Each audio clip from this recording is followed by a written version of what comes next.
you did a service year as a member, and then you were a leader, which is different because now you have a team and you have to take care of stuff. Yep, I was humbled very fast, Nikki, as most new people in leadership positions are. I was very lucky. I had a couple members on my crew who had been there the last season, so they were really essential. I think one of the cool things about our program is that we have something called our leadership development program. So Ooh. we invest a lot of time in our leaders. They do about a 2.5 month training.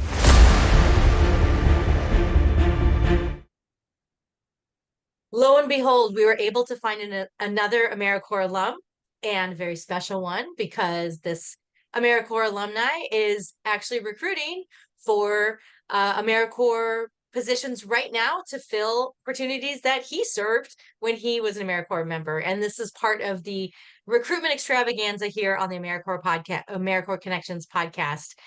So if you're new to the channel, thank you so much for listening for the first 2 minutes, and I hope that you stay and listen to this amazing experience of AmeriCorps members who do service for a year or a service term, and then they go on to do amazing things. So my name is Nicki Fiocco, and I'm the brainchild behind the AmeriCorps Connections podcast. And we're tipping over, we're getting out of our 50s. We're going into our 54th, 55th episode here. And this is a special series where we highlight AmeriCorps alums who've completed a service year, but now they find themselves in an organization or a program where they're recruiting the next generation of AmeriCorps members. And I'm so excited to be part of that because I'm also an AmeriCorps alum. So before we get started, I also want to say thank you so much hello. Thank you, Dan Medevere from Time or Money Services Productions, who helped me get on all the platforms. If you're listening to this on Spotify, thank Dan. If you're listening to this on Apple Tunes, thank Dan. So thanks, Dan. He's an NCCC alum and never really wanted to be interviewed, just wanted to make sure this podcast got out to everybody. And then I'm really excited that I have a partnership with the Do Good, Be Good folks. Sharon Tewksbury Bloom early this year was like, hey, like, you're doing a podcast, it's really cool, we want to support you. And I know that she's very popular in and out of the AmeriCorps world with her 2 businesses. And thank you, Sharon, and her full-on AmeriCorps alum team that help with production on the back end of this podcast.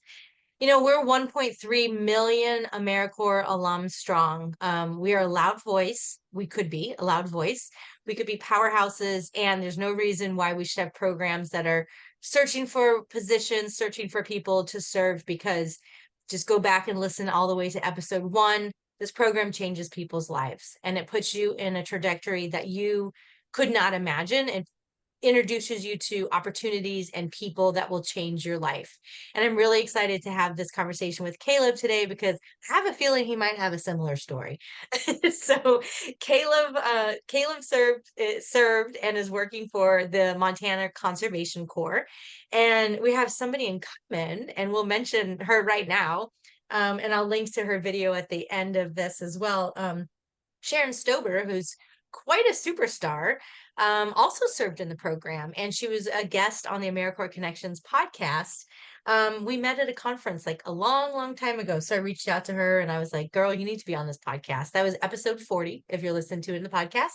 And if you're watching YouTube, it was posted around March or something, but I'll link it to the notes. So Caleb, this is your hour. Let's go through what your how did you find your AmeriCorps opportunity, and what did your service look like? And then we'll go into like what opportunities you have available for the next generation. So go for it, Caleb.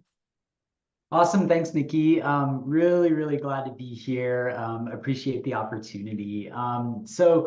Yeah, my name is Caleb Stewart, and I currently work for the Montana Conservation Corps. And, I found AmeriCorps after college. I grew up in Nashville, Tennessee, and went to school in this town called Murfreesboro, kind of right outside of Tennessee at Middle Tennessee State University. And As I started approaching my senior year, I really realized that I wanted to get out west and kind of get out of Mm, Tennessee. So started kind of exploring opportunities and, had just kind of tangentially heard about the Conservation Corps. I didn't even realize that you could still do that. To be honest, I thought it right. was just a relic of the past. But started doing internet searches and found the Montana Conservation Corps, applied and interviewed. And I think I actually called this guy, Bobby Grillo, who's still our Conservation Corps director, once a week until he gave me a job. So I was That's very awesome. annoying about it. Yeah. Well, But sometimes you have to be, right? And to touch on what you said about the Conservation Corps being a relic, the what was the original, do you remember the original uh National Conservation Corps? It was like the yeah, Corps of yeah. So Engineers. yep, the Civilian Conservation Corps was a huge piece of the New Deal legislation. So Yes. a lot of the work and trail systems and everything like that that have been laid down in our nation were done very early on through that process, through the New Deal. We've come a long way since Yes, we then. have. We're getting a lot of different types of people in our programs now and things like that. But yeah, it was great. So in 2008, I moved out to Montana to be a crew member with the Montana Conservation Corps. And, ironically enough, I actually spent my whole season serving in Idaho in a place called the Frank Church River of No Return Wilderness. Very Oh, ominous name, but a very beautiful I'm glad place. you're back. And it was so much fun. So I did a lot of trail maintenance and construction and a ton of hiking. It was really hard. I had never really done anything like that in my life, but absolutely loved it. I remember kind of putting my cell phone in a lockbox in May and not touching it again until October. And it was the Wow. coolest thing I could have possibly imagined. And I was really lucky to be able to come back the next year and serve as a crew leader. So I Mm, was able to get my own crew with my co-leader, Katie, who I am still best friends with to this day, which I think is a very common experience in AmeriCorps, keeping those connections. Um, so we led a crew together up in the Bob Marshall Wilderness. And it was awesome. And that's where I really kind of fell in love with the Montana landscape. And I was once again very fortunate the next year. That was at a time when the Obama administration was investing a ton of money in trails and recreation. It mm, was called the American Recovery and Reinvestment Act. And that pumped a whole lot of dollars into natural resources and conservation, which allowed me to get a job with the Forest Service. So I worked seasonally for them for probably 5 years in a place called the Bob Marshall Wilderness in Northwest Montana. that's so, So I wanted to ask you really quick, just for framing, in case people are like, well, I mhm. want to do Conservation Corps. What was your major in college? I was a history major, Nikki, so Yes. absolutely nothing to do with conservation. And I'm glad you asked that because, I got a history degree, quite frankly, because it kept me in college. It Yes. was it was something that was engaging enough for me, and only one of my parents has a college degree, so I think it was really important to them for me to get that, which I completely understand. So it kind of kept me there, but turns out I didn't really want to teach.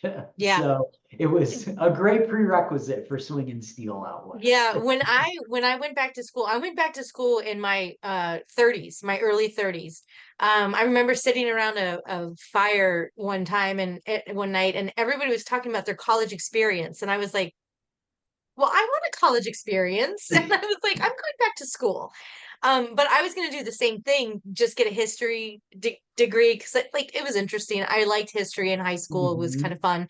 But then I walked past the environmental studies department and I was like, what is this? And I went in and talked to somebody and they told me like they just showed me all of the things that I'd be able to be studying. And I'm like, oh yeah, I want to identify trees. Oh yeah, I want to know about the watershed. Oh yeah, like I want to do all these things. And it's funny because like I wasn't part of the conservation corps, which I really wish I would have been. And it goes to show just like for folks that are listening, if you're like, the conservation course sounds so great, but I'm a poli-sci major. It's okay. Like if you're willing to like walk around in the woods and learn, like you can still do these programs. You really don't have to have any type of environmental. You have to have the desire, right? Yeah, yeah, totally. No, Yeah, I'm so glad you said that because I do think we see, I chat with obviously a lot of humans about, their desires to come out here and everything like that. And, I think it's pretty common that people, who haven't backpacked before or haven't camped before or don't have a conservation related degree think that this is not for them. And it really couldn't be further from the truth. We get yeah, so many different types of people here. And, I think a reality of this type of work is, hard skills like running a chainsaw or learning how to pack your backpack or learning how to set up a tent or dig trail. Those are very teachable skills. Anybody can learn how to do those things. And conservation corps have gotten really good at teaching people how to do them, right? And so, I when I'm recruiting, I'm much more looking for people who have a passion for service, a passion for community, a willingness to stick things out, a willingness to yes, work hard, a passion for people, right? And those sorts of qualities in candidates are things that rise so much higher for me than somebody who already knows how to run a chainsaw, yeah. right? Well, and to Um, that point, it's funny. I went through certification for chainsaw, and at the end, they were like, "Here's your card. What's your biggest takeaway?" I'm like, "The biggest takeaway is I never want to use a chainsaw. yeah. That is scary." Like that is Yeah. scary. And now like I use different types of equipment in my backyard just working on my and I'm like, I need chaps. I'm gonna cut through my leg, like I need to do this safe way. Well, And I love that. if that's the one thing you got out of that training, Nikki, then that is great. Exactly. Don't put me in charge of a So, chainsaw. So before we go into the benefits for the members, I kind of digressed real fast about like the mhm. amazingness of getting into. Let's talk a little bit more about your service year. You said that you did a service year as a member, and then you were a leader, which is different because now you have a team and you have to take care of stuff. Yep, I was humbled very fast, Nikki, as most new people in leadership positions are. I was very lucky. I had a couple members on my crew who had been there the last season, so they were really essential. And I think one of the cool things about our program is that we have something called our leadership development program. So Ooh, we invest a lot of time in our leaders. They do about a 2.5 month training before they ever get their mm, core members. And that was so essential for me. Not only building the technical skills, but also building those developmental skills, right? Like conflict resolution and communication and wow. emotional intelligence and all of those sorts of things. And I think, that period really allows a lot of our participants to learn what their learning styles are, learn how they operate, learn how they communicate, learn their needs, because we can only serve others if we understand ourselves, right? So I think that was a huge component of my service year in a leadership position was just really learning a lot about myself, and where I had strengths and where I had room to grow, and knowing that we're kind of all doing it together, I right? I want to just double click on there with leadership management because after my service year, I did a couple other things, but then I ended up being a program manager, and so I didn't have any direct reports, but I had to manage like 30 members and Mhm. not manage, but deal with 30 site supervisors. And that was anywhere from executive directors to other program managers or whatever. And I had never done anything like that. Like I managed volunteers, but I didn't manage like people that had projects at stake. And so it took a lot of professional development just that I had to do on my own. And I will just say what you said is so important. And if anybody's just like learning about leadership, it's not about like it's figuring out what somebody else's needs, but you have to know who you are first. if you don't know where your blind spots are, if you don't know where your weaknesses are, and you don't know like how to manage your own emotions, you're going to be a crap manager. I'm just going to say Totally. you have Yeah. to do internal work on yourself before, because ultimately we cannot change other people, even if we're managing them. We can only change our perspective on the situation. And so if something happens, you can't go into a situation and make somebody feel like crap. Bye. I'll edit that out. Make somebody feel like crap because they messed up, right? You have to figure out like, well, how could we learn from this and what could we do differently? So I just think that's so important. And I also just want to say during my AmeriCorps year, the professional development that I received was like nothing else, right? Because there's a Hmm. component to AmeriCorps programs where, yes, it's about the service to the environment or to the people, but it's also about the AmeriCorps members' experience, right? And that's how we're going to Absolutely. retain and recruit new members. Yep. So love that. Love that you had that training. And I just don't think that there's a lot of other opportunities and programs out there where the focus is so much on the development of the people, right? Yeah. And I think that's something that a lot of AmeriCorps programs do really, really well. And um, yeah, and it's interesting, Nikki. In typical AmeriCorps fashion, we do tons of surveys and gather a lot of data from our members about their experience. And every year, you in a conservation corps, you expect people to say the most important thing about their experience was learning how to run a chainsaw or learning how to dig trail or camping under the stars. But time and time again, the most challenging thing and the most rewarding thing has been about working with people. Yeah. Um, You you can can't go make back it to, up. no, you can go back to all the episodes where, I mean, I was having a really big run where I was interviewing a lot of NCCC members, and I was Oh like, yeah. this is turning into an NCCC recruitment podcast. But every single one of them was, their crew was still part of their, was part of their wedding party where, they Hmm. still contact them. They go on camping trips together, and it was about the connections with the people. And I think it has something to do with being in the raw elements with other human beings, right? Because you really have to have trust. And like, we just don't have those opportunities very much anymore to really trust somebody when we're in vulnerable situations, in the environment. And of course, you're going to be safe, Yeah. and the program's meant to be safe. But if a thunderstorm rolls through when you're camping, that's scary, Hmm. Yeah, yeah, and I think, it's one of the one of the things that I love the most about AmeriCorps is there's this tenet in AmeriCorps about, building bridges to bridge divides and bring people together, right? And I Yes. think that's one of sort of the most beautiful things about these programs is, we recruit these folks from all over the nation that are Hmm. various ages, different political backgrounds, different socioeconomic statuses, different identities, all of those sorts of differences, and you put them on a crew to work towards a common goal, right? And Love and that. it's those sorts of mini conversations that happen every day and those sorts of mini interactions with real people in front of you that change people's perspectives about another type of person that they maybe didn't understand before, Yes. or a political opinion that they didn't understand before. And I think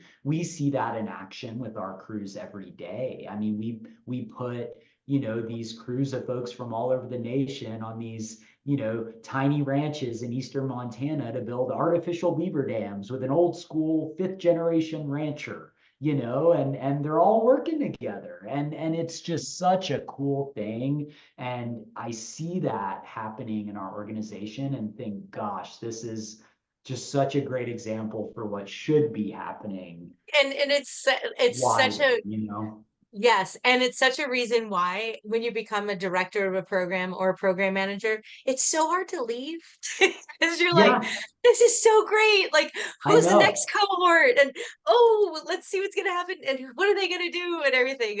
I've been a little bit removed from that, and I can tell you from doing this series that I'm like, oh my gosh, I miss my babies. Like, I want my Yeah. AmeriCorps members. It's super sad. So where did you see, reflecting on your service year, you had mentioned where people come out and they have different perspectives. Did you have like a moment where you were like, huh, or you just came out and you noticed that you were just a little bit different, your perspective was a little different, or like you thought Yeah, about things a little yeah. differently?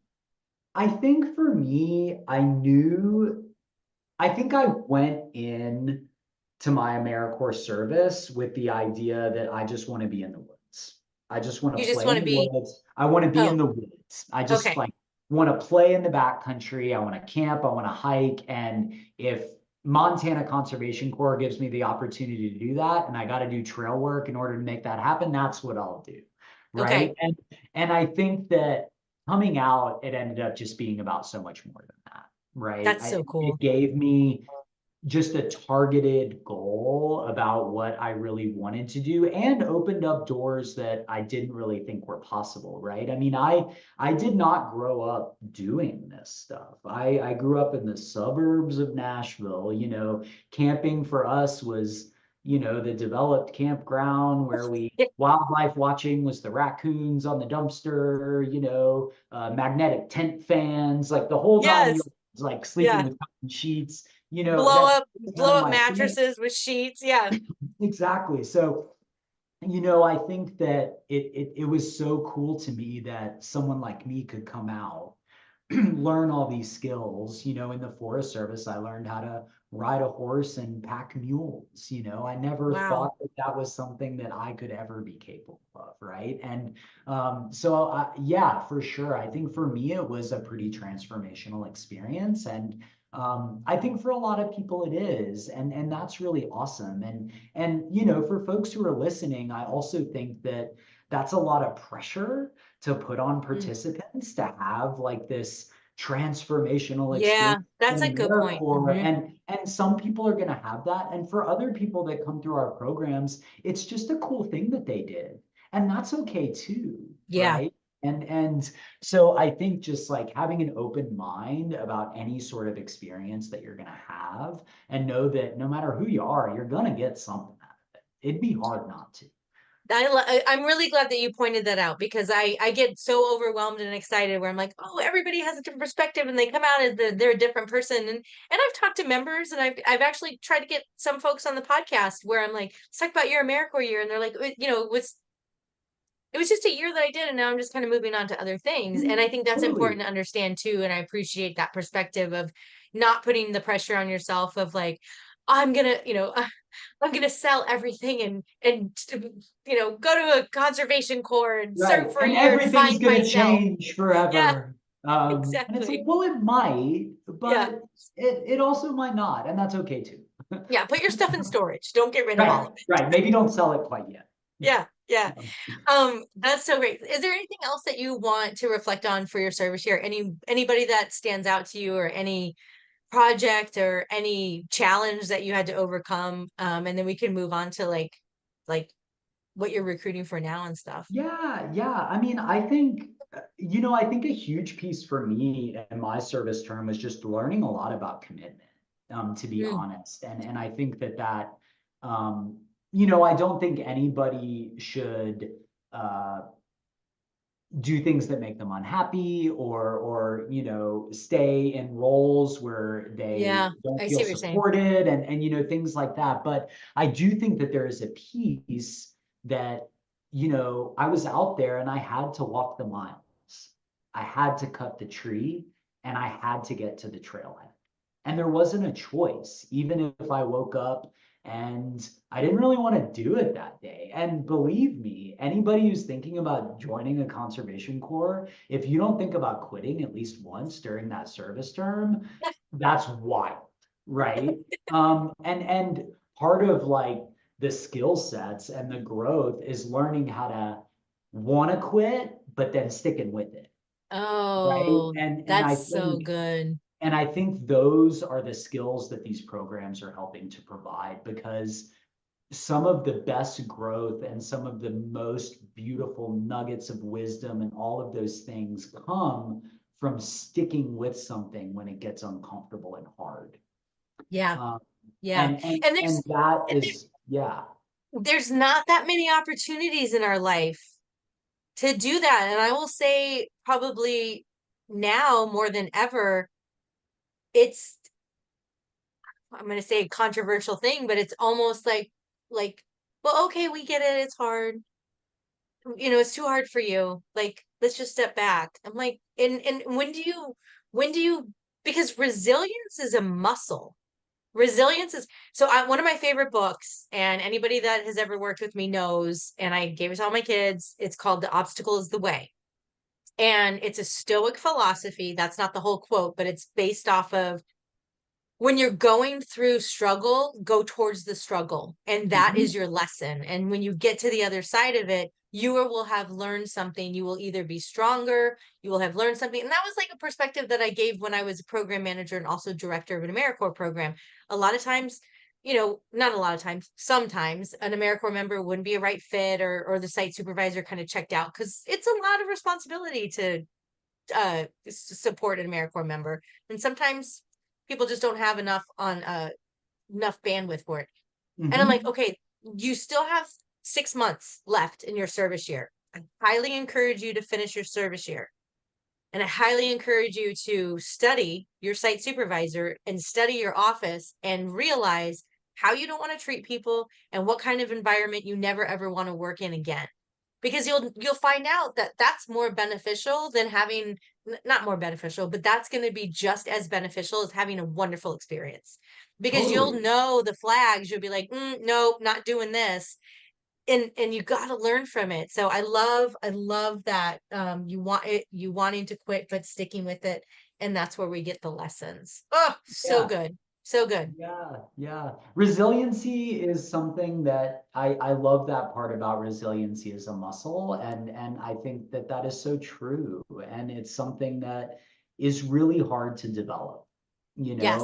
and some people have to learn that really quickly, because of their circumstances, Yes. and some people it takes a little bit more time, right? But I do think that that is one of the most important things that I learned, I from my love that. service terms. I love that. So, I will say, like, so I have two kids, and um I'm a Taurus sun, so I'm that bull, and I was constantly knocking obstacles out of their way. Like I was like, like where's the matador? I'm gonna get him out of the way.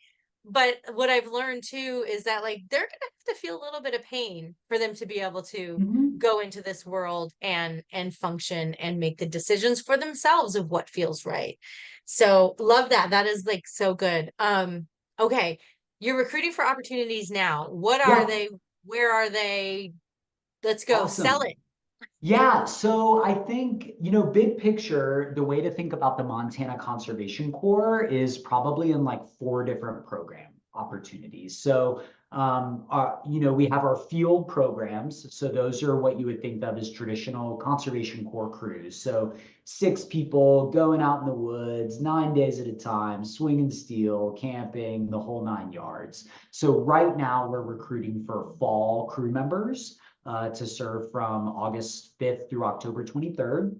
And those folks will go out and do things like trail maintenance and construction, invasive weed management. We've been getting really into mesic restoration, so building artificial beaver dams and things like that to combat drought in our state, which has been really, Oh, really, really awesome. okay. Fencing, facilities maintenance, all sorts of different stuff. But then, come the fall and next season, we'll start recruiting for a whole lot more positions. And we also have an individual placements program, which, we match interns and fellows with different host sites throughout the state. And that's more of kind of an individualized experience. So for a person who's looking for more of a traditional internship or mentorship. We also have a lot of placements that, do very different types of work, like more environmental science-based stuff, like water Mm-hmm. quality monitoring or soils, because not everybody wants to go out for 9 days at a time in the backcountry, and there's plenty of ways to get involved in conservation. Um, and then we also have a whole youth program. So we're always looking for those golden human beings that want to hang out with 14 to 17-year-olds in the backcountry. And then we also have a crew up on the Blackfeet Reservation in Northwest Montana called our Picani Crew. So that's a partnership with the Umskapi Picani and then Montana Conservation Corps. So a lot of things going on. We work in Montana, Idaho, South Dakota, North Wow. Dakota. So it's a really cool way to get a grand tour of the West. Tons of different types of work. Are you Right now, guys we have, considered the West? You guys are considered the West or the Northwest? No. well, it depends on which I- side you're on, right? I mean, it Like, really so I'm depends. from California and I figured that, like, that's the West Coast. And now I'm living in Maryland, which is the East Coast. And Yeah. so when you middle states say that you're the West, my brain explodes. Like, I think we would consider ourselves like the Northern Rockies and Plains, okay, Northern for Rockies and sure. Plains. I love that. Yeah, Okay. yeah, because we cover a pretty wide area, for sure. But yeah, it's so fall crew members. I'm interviewing folks right now. Really, really, Montana in the fall is quite gorgeous, Oh, for sure. So yeah, and right now we have probably just over 400 AmeriCorps members in the I field. was gonna ask how many so you have so those will kind of shift in and out. You're not recruiting for 400 right now. They're kind of like Nope, closing up nope. a So service. Everything's yeah, kind we of, basically have cohorts that start in January, yeah. crew leaders that start in February. The bulk of our participants start in May, and Okay. then we have another cohort that starts in August. And here in Montana, we really shut down field operations by the end of October. It Okay. gets a little snowy and cold A out little there chill, chill. to be digging trail once November hits. So we don't really do too much over the winter. Okay. Now, if so, what does the interview process look like, an application process? Yeah, yeah. So we have tried to make it really easy. Our philosophy here is that, that application and interview process is kind of your first experience with us. So we want to make it really positive. But Nice. so easy application on our website. You can do the application right from your phone. You don't even need a computer. And it's pretty quick. You can apply for MCC in less than 10 minutes for some of our Okay. positions. And then, typically folks will get an automatic email from me thanking them for their application. And then we try to reach out to candidates for interviews within a week or two. Okay. Do an interview. Folks can set that up through You Can Book Me for whatever time that works for them. And then I typically try to get back to people within 2 weeks. I Okay. like to move pretty quickly. I don't want to leave people hanging or anything like that. Yeah. And then once folks are offered a position, they go through the onboarding process. We send out a lot of different information and engagement emails between when they accept and when their term starts, connect them with their region to help out with housing and other things like that. So it's pretty seamless and we try to be really responsive. And what I would tell folks is, myself and my team are pretty available. Like I think of this in terms of the long game and Mm, if you're not ready to do this right now, I still want to talk to you and I'll love have it. an hour-long conversation with you about MCC and different opportunities. And if it ends up being MCC, that's great. If it ends up being another program, that's okay too. Yep. And if it ends up being 3 years from now, that's fine. So I don't want anybody to feel like, that they can't call and just ask. And so, yeah, it's a pretty good process here, and everything like that. That's great. What kind of benefits? So some of the other programs offer health insurance and there's Yep. a living allowance and education award. What kind of benefits does your program have? Yeah, so definitely entirely dependent on the position and like the length of the term for sure. But we offer definitely living stipends. We've worked really hard to get our living stipends up in the last 3 or so years, just because the economy is moving in the direction where it's really necessary. So right now, our fall crew members are being offered $1,160 biweekly, so every 2 weeks. Okay. And So that's for about 3 months. Yep, so that's for 3 months. And then obviously an education award. We do health insurance for members that are serving over 4 months. So Okay. it's completely paid. No, it's like a $250 deductible. It's actually pretty incredible health insurance. And then tons of training opportunities and certifications. We pay for food while crews are out on projects. We also enroll everybody in the AmeriCorps Member Assistance Program, which Yes. provides folks with counseling and life coaching and all of those great types of things. So there's a fair amount of benefits to MCC. And, I typically tell people, Nikki, we're pretty honest in our recruitment Hmm. process. We You don't really have to be. sugarcoat things like, nobody's getting rich doing Yeah. AmeriCorps, right? Yeah. It's just not happening. And that I really encourage people to really think about that living stipend, and it's really designed to meet people's basic needs.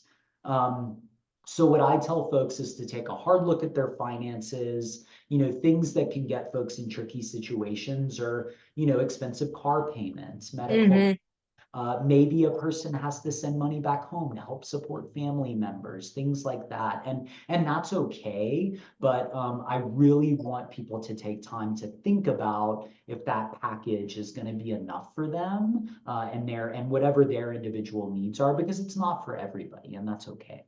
Yeah, those are really good things to think about too. When you're getting involved in any AmeriCorps service project, for sure. So Caleb, you're so wonderful to talk to, and folks are probably like, "Well, how much, how much do I get to work with Caleb?" So, how are you involved with the member development through, if at all, through the programming? Because I know there's different roles of like recruit, Yeah. like the program that I worked in, we had a recruitment manager, and then he kind of like handed it off to the program manager, and it was kind of like, take care of my babies. So Yeah, how, so like, very, what's your very involvement? similar. Okay. I spent many years in the field with crews. I was a field coordinator for a while, and then I was actually a program manager for several years as well. And now I call myself a beep booper. I'm just an Yeah. admin guy, beep boop, beep boop. But yeah, my role really ends once somebody accepts a position, and then I kind of hand them off to their regional staff.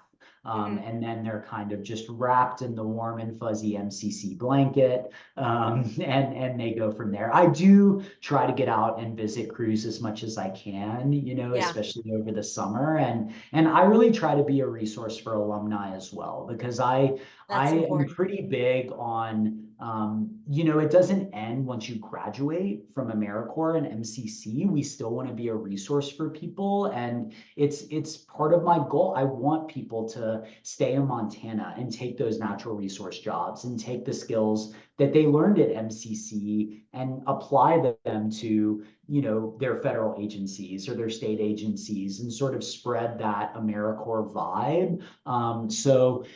I am always happy to like help people out with resumes. We share a lot of jobs on our LinkedIn, other things like that, because I want people to feel like they're part of this family even years after they leave Yeah. MCC.